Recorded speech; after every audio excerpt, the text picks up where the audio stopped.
Hey, comment ça va mes petites otaries? Aujourd'hui on se retrouve pour une nouvelle vidéo, hein. Donc sur on peut dire l'épisode 2 de la saga des profils deck. Donc j'ai Cito qui vous avait présenté précédemment son deck Poupée Truquée. Aujourd'hui c'est à mon tour, donc je vais vous présenter mon premier deck Yu-Gi-Oh que j'ai fait il y a maintenant plus d'un an. Je vais vous présenter ce petit deck, donc voilà les petits sleeves, hein. Ça c'est une petite dédicace à Ninis avec le petit dragon Timé et la petite magicienne des ténèbres, hein, qui est une fusion. Donc on va commencer à vous présenter tout ça.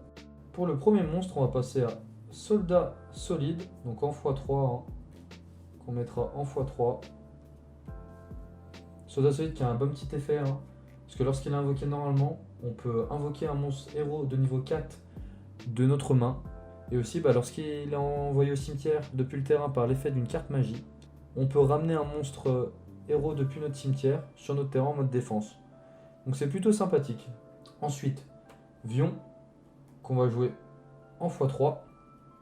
Ce qui va faire tourner le deck, clairement je vous le dis direct, ça va faire tourner le deck. Lorsqu'un invoqué normalement ou spécialement, vous pouvez envoyer un monstre depuis votre deck au cimetière. Une fois par tour, vous pourrez bannir une carte depuis votre cimetière, un monstre héros, et vous pourrez tuto une polymérisation, donc c'est vraiment super bien. Ensuite, Brume de l'ombre, que normalement il faut jouer en x3, je l'ai qu'en x2, malheureusement. Cette carte, lorsqu'elle est envoyée au cimetière, donc vous allez voir avec l'effet de Vion, ça peut être intéressant. Lorsqu'elle est envoyée au cimetière, vous pouvez tuto un monstre depuis votre deck héros. Franchement, c'est worth. C'est ce qui va un peu faire tourner le deck pour tuto et pour chercher des polymérisations. Ensuite, on va jouer Soldat Liquide, donc en x2. Donc carte très très bien, vraiment, hein. Lorsqu'on utilise une polymérisation et qu'elle est envoyée au cimetière, Soldat Solide, ça permet de piocher 2 cartes et de défausser une carte depuis votre main. Donc pour piocher des cartes, c'est vraiment bien. Elle a un deuxième effet aussi, lorsqu'elle est invoquée normalement, vous pouvez tuto un monstre depuis votre cimetière sur votre terrain. Donc un monstre de maximum niveau 4 héros. Herman, donc Herman, héros des éléments. 2 effets pareils, donc elle permet de tuto lorsqu'elle est invoquée normalement ou spécialement, ou sinon, lorsqu'elle est invoquée aussi normalement ou spécialement, vous pouvez détruire un nombre de cartes magie et pièces sur le terrain de votre adversaire correspondant au nombre de héros sur votre terrain. Donc ça, très très cool aussi pour détruire les cartes magie et pièges de votre adversaire. On va jouer un Blazeman, héros des éléments. Pareil, elle je l'aurais peut-être joué en x2, ça peut être intéressant, à vous de voir. Mais lorsqu'elle est invoquée normalement spécialement, vous pouvez tuto une poly, donc pour tuto les polys c'est hyper bien. Par contre, il faut choisir un des deux effets, donc soit la poly, ou soit vous pouvez envoyer un monstre depuis votre cimetière, depuis votre deck au cimetière, et elle prendra l'attribut et l'attaque et la défense. Donc pour faire vos fusions, ça peut être intéressant, et pareil, peut-être pour envoyer un Brume de l'ombre, ça peut être cool aussi. On va jouer un Néos de la loyauté. Donc ça, c'est une carte qui permet de passer au-dessus des gros monstres, parce que lorsque vous la défaussez depuis votre main, vous ajoutez son attaque, donc 2500, à un monstre sur votre terrain. Donc pour passer les gros monstres, ça peut être très intéressant. On va jouer Sparkman en une fois, donc pour les fusions. On va jouer un OE, pareil, donc soit pour les fusions, soit pour son effet. Si elle reste plus d'un tour, ça peut être cool. Parce que lors de votre stand-by phase, vous pouvez tuto une poly depuis votre cimetière ou votre deck. Ensuite, un dragon arc-en-ciel des ténèbres. Donc ça, c'est vraiment pour la fusion Néos. Pareil, le Néos, pareil. Ensuite, un Nécrombe, héros des éléments. Donc cette carte, lorsqu'elle est au cimetière, elle est plutôt intéressante. Parce que vous pourrez, comme son effet le dit, invoquer un monstre de niveau 5 minimum. Donc par exemple, le Néos, directement sur votre terrain depuis votre main, sans sacrifice. Donc ça, c'est une fois qu'elle est dans le cimetière. Un petit tranchant, qui peut être intéressant pour infliger des dommages perçants. Et pour terminer, le dernier monstre, un roi des marais, qui permet, lorsqu'on la défausse, de tuto une poly, ou sinon de correspondre à un matériel fusion depuis une carte fusion. Donc carte insane. Franchement, cette carte, elle sert énormément. Alors, donc on va passer à la suite, comme je vous ai dit, sur les magies et pièges. Donc pour commencer, on va jouer avec 3 polymérisations. Donc vu que les fusions sont la base de ce deck, hein, ça semble primordial. Ensuite, on va jouer avec 2 fusions miraculeuses. Donc carte très intéressante, hein, pour fusionner depuis le cimetière ou la main, donc en bannissant. Ensuite, on va jouer 2 usines de recyclage fusion. Donc des cartes très importantes parce que ça va être une magie de terrain, ça permet de tuto en défaut sur une carte.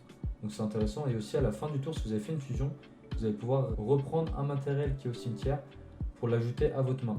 Avec ça, on va jouer 2 zéros favoris. Donc carte vraiment qui est vraiment bien. Donc dès que vous contrôlez un monstre de niveau 5 minimum ou un monstre fusion, vous pouvez équiper cette carte. Donc grâce à cette carte, elle va gagner une attaque égale à la défense du monstre. Et en plus, elle ne pourra pas être ciblée par des effets de carte de votre adversaire. Et aussi, pendant la battle phase, vous pourrez tuto une magie de terrain. Donc l'exemple juste avant, hein, usine de recyclage fusion. Et grâce à ça, du coup, ça permettra d'augmenter l'attaque de cette carte. Et de tuto, une magie de terrain. On va jouer une petite fusion Néos en une fois. Donc ça, c'est une carte qui est très très forte, hein. Ça va être une carte qui va pouvoir invoquer une fusion Néos directement sans avoir les matériaux. Donc en prenant les matériaux depuis le deck ou la main pour les mettre au cimetière et invoquer directement une fusion. Ensuite, on va jouer 2 appels de la détresse, donc pour tuto des héros des éléments, donc héros élémentaires. On va jouer une fois renfort de l'armée, donc ce qui permet de tuto un monstre guerrier de niveau 4 maximum. Donc on aimerait la jouer en plusieurs fois, mais malheureusement on peut la jouer qu'en une fois, hein. C'est interdit plus, donc c'est une carte qui est vraiment très forte. Ensuite, on va jouer un H cœur passionné. Donc ça, c'est une carte qui permet d'augmenter de 500 points d'attaque un monstre sur votre terrain. Ce qui peut être bien, c'est qu'aussi grâce à ça, elle fait des dégâts perçants. Donc si vous avez un monstre avec une grosse attaque et un monstre adverse qui est en mode défense, du coup vous pourrez mettre des dégâts perçants avec. Un Monster Reborn, hein, pour moi qui est primordial dans chaque deck. Un petit Vortex Foudroyant, donc qui permet de défausser une carte. Donc si vous avez des cartes à défausser avec des effets dans le cimetière, ça peut être pas mal. Qui permet de détruire tous les monstres face recto, donc sur le terrain de l'adversaire. Donc carte quand même pas mal. J'aime bien jouer en destruction de cartes, donc pareil, pour soit permettre de vider la main de l'adversaire, et pour moi aussi, pareil, si j'ai des cartes qui ne vont pas, pouvoir les défausser et repiocher une nouvelle. Et du coup, par exemple, avec la fusion miraculeuse, hein, si vous avez pas mal de monstres au cimetière, du coup, vous pourrez bénéficier de cette carte pour faire une fusion, du coup. Ensuite, un violent orage, donc moi qui n'ai pas de plumeau de Damarpi, je trouve ça assez fort, donc vraiment pas mal.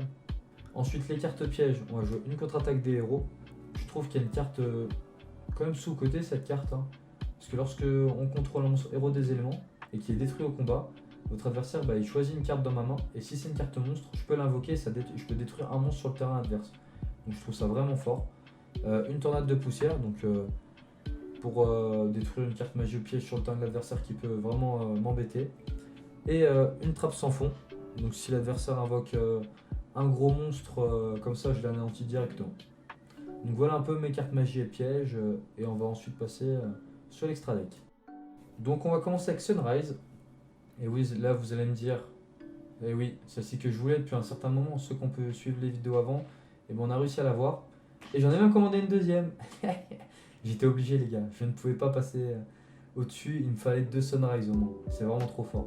Franchement, dès que vous l'invoquez, vous pouvez tutoriser une fusion miraculeuse. Donc pour invoquer une deuxième fusion par derrière, c'est super fort.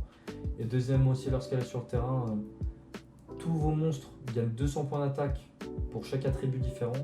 Et en plus, si vous attaquez avec un autre monstre ou qu'un monstre adverse attaque un de vos monstres, mis à part Sunrise, vous pouvez détruire une carte sur le terrain de votre adversaire. Donc je trouve ça méga fort. En deuxième, donc on va jouer 1-0 absolu. Donc ça, c'est une carte pour vous défendre qui est vraiment très forte. Parce que lorsque vous l'invoquez et que votre adversaire va faire quitter le terrain à cette carte, ça détruit tous les monstres contrôlés par mon adversaire. Donc lui, l'adversaire va réfléchir à 2 fois avant de vous détruire cette carte. Ensuite, on va jouer Grande Tornade en x2. Donc ça, c'est une carte que j'aime beaucoup parce que lorsqu'elle est invoquée, ça réduit l'attaque adverse, ça la divise par 2. Donc l'attaque et la défense. Donc moi, j'aime bien faire ce combo avec Trinity. Parce que Trinity, lorsqu'il est invoqué, donc ça double son attaque, il a 5000. Donc si j'arrive à diviser par 2 l'attaque de mon adversaire et qu'après j'arrive à attaquer avec Trinity qui peut attaquer 3 fois chaque monstre, ça peut vraiment faire très mal. Donc voilà pourquoi je le joue en x2. Bon, ce qui est un peu dommage, c'est qu'il faut quand même 3 monstres. Mais du coup, après, elle a 3 attaques. Donc à 5000 le tour où elle est invoquée, c'est quand même très très fort, je trouve. Ensuite, on va jouer un grand fusion. Je l'ai qu'en une fois parce que je l'invoque très rarement. Mais si vous avez 2 monstres normaux, exemple dans mon deck, j'ai Neos et Sparkman, et vous pouvez l'invoquer, ça gagne une attaque et une défense égale à la somme des niveaux des matériels fusion utilisés. Donc vu que là c'est niveau 8 et niveau 4, si je dis pas de bêtises, non je crois que 7 et 4 par contre, donc ça fait 11, donc elle aurait 3300 d'attaque et de défense, donc c'est plutôt pas mal.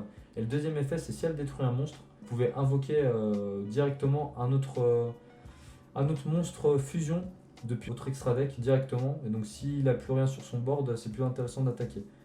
Parce que malheureusement, s'il lui reste des monstres, la fusion que vous invoquerez, elle pourrait attaquer que les monstres qui sont de niveau ou de niveau supérieur à cette carte. Ensuite, on va jouer un chevalier Néos. Donc ce qui est dommage, c'est qu'elle fait pas de dégâts de combat. Mais si vous voulez passer au-dessus d'un gros monstre, elle a 2 attaques et puis elle peut avoir au moins 3500 d'attaque, quoi. Donc c'est plutôt intéressant. Ensuite, on va jouer un maître Nova. Donc carte plutôt pas mal parce que lorsqu'elle détruit un monstre, ça vous permet de piocher une carte. Ensuite, un petit Escuridao. Donc ça va arriver souvent parce que vu que vous allez invoquer souvent Vion, à Monstre Ténèbres, vous aurez souvent besoin de cette carte. C'est pas hyper fort, mais ça permet de faire ajouter une fusion en plus. Ensuite, on va jouer un petit Terre Ferme. Donc ça c'est vraiment, je me fais plaisir, c'est des cartes que j'avais depuis petit. Donc là je me fais vraiment plaisir, hein, vu que j'ai un Noueux et un Roi des Marais, on peut faire la fusion. Hein. Donc cette carte, franchement je la pratiquement jamais, mais c'est vraiment pour le kiff. Hein. Lorsque elle est invoquée, vous pouvez sacrifier un monstre que vous contrôlez et cette carte elle gagne une attaque égale au monstre sacrifié. Donc exemple, vous avez Trinity qui ne peut pas attaquer directement, vous sacrifiez Trinity, elle gagne 5000 points d'attaque, elle passe à 7005. Imaginez que vous pouvez attaquer directement, c'est trop fort, franchement c'est trop fort. Donc ensuite un Néos Arc-en-Ciel, et oui, pourquoi il y avait un Dragon Arc-en-Ciel des Ténèbres et un Néos et une fusion Néos, bah voilà pourquoi. Néos Arc-en-Ciel qui est vraiment trop fort. Bon, dommage que c'est pas un effet rapide, mais c'est déjà assez fort comme ça. Pendant votre tour, vous savez ce que vous pouvez faire? Vous pouvez soit sacrifier un monstre ou une carte magique depuis votre terrain. Si vous sacrifiez un monstre, vous pouvez enlever tout le board monstre et mélanger dans le deck de votre adversaire. Si vous enlevez une carte magie de votre terrain, vous pouvez enlever toutes les cartes magie et pièges sur le terrain de votre adversaire. Et pareil, si vous enlevez une carte au-dessus de votre deck, vous pouvez mélanger toutes les cartes dans le cimetière de votre adversaire dans son deck. Donc si lui joue beaucoup avec son cimetière, là vous pouvez le réduire à 0. Et franchement, c'est magnifique. Un petit homme-oiseau avec la lumineuse, c'est vraiment pour le fun aussi. Hein. Vu que j'ai un Roi des Marais, bah, avec un Sparkman, ça peut le faire. Donc elle gagne 300 points d'attaque pour chaque carte héros élémentaire dans mon cimetière. Et si cette carte détruit un monstre au combat et l'envoie au cimetière, affichez des dommages égaux à l'attaque d'origine du monstre dans le cimetière. Plutôt pas mal aussi. J'ai pas l'habitude de l'invoquer aussi, donc voilà. Une dernière, un petit Clogger Néos. Donc pareil, hein, avec un Roi des Marais et un Néos, hein, ça vous permet de l'invoquer. C'est vraiment pour le fun aussi, c'est des cartes que j'ai eu dans des boosters, donc j'ai voulu les rajouter. Mais il y a vraiment autre chose à mettre. Les gars, c'est déjà la fin de la vidéo. Comment ça déjà? Je sais que c'était un peu long, mais les gars, je tenais à vous présenter mon deck. Hein. C'est le deck, comme je vous ai dit, un peu plus de 2 ans, le premier deck que j'ai refait quand j'ai pris Yu-Gi-Oh! Donc il s'est monté vraiment au fur et à mesure du temps, avec des packs opening, des ouvertures, des achats sur card market. Donc vraiment c'est un deck qui s'est construit sur le long terme. Donc c'est pas le plus fort, je vous l'accorde, hein, c'est pas un deck méta.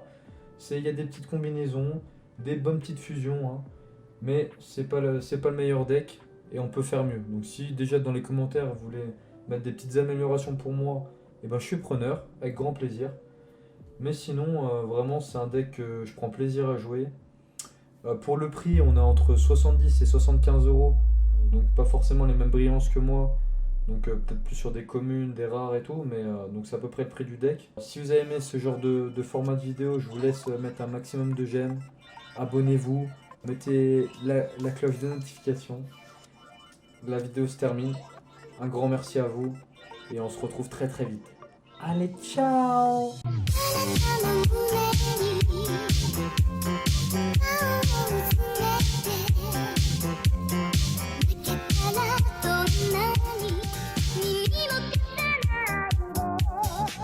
Bye.